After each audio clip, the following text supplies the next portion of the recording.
Like today, I've just received a message, Isiolo County Referral Hospital.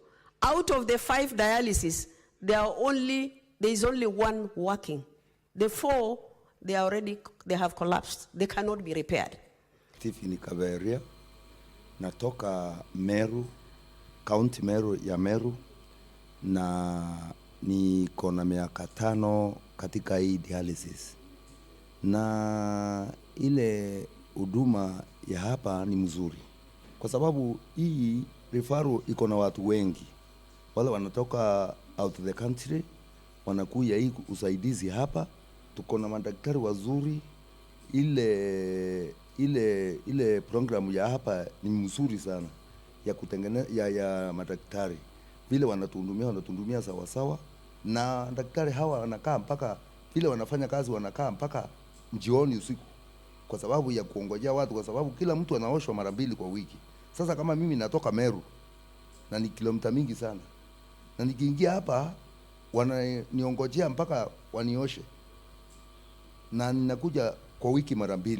Sababu daktari wanafanya kazi, na hii management ya hospitali ni mzuri kabisa.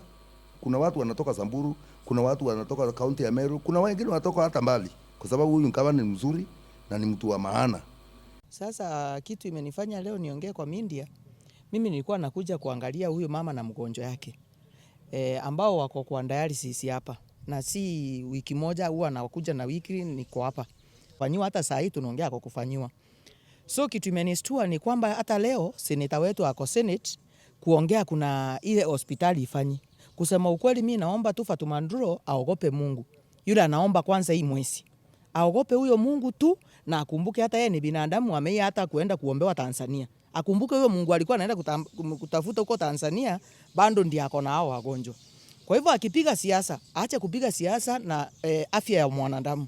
Sababu ile uchungu hao watu wanapitia, alafu uongee siasa yao watu wafanyiwi, au madaktari wakisikia vibaya kidogo waudhike, wawanyamazia only 30 minutes. Senator Nduro utatoka Nairobi kuje wasaidie. Kitu ya pili, siasa ya 2027. Mameeleza watu vile umefanya for 15 good years. Wacha siasa ya kupiga ngavana right na left. Ngavana hajagonjeka, si mgonjwa hapa. Na akumbuke for 15 good years alikuwa aga senator. Na hajai yapeleka hiyo hospitali. Moshale hakuna mtu wako anajua ilikuwa inafanya. Wakati wa gavana Nguyo imeanza kufanya. Mbona hiyo wakati mwingine alikuwa anawapeleka senate? Ninamwambia leo ile 15 million alikuwa anapatiwa na gavana Kuti. Tuliambia Nguyo afanye naye maendeleo. Saa hii mambo ya kunyamazishwa hakuna. Na hata akiniita mahali anataka kuniita, nitamwambia vile ananyamazishangwa. Hii serikali tulisema itamnyamazisha. Hii serikali ni ya kufanyia mwananchi wa kawaida kazi. Kwa hivyo siasa aongojee 2027. Atubeli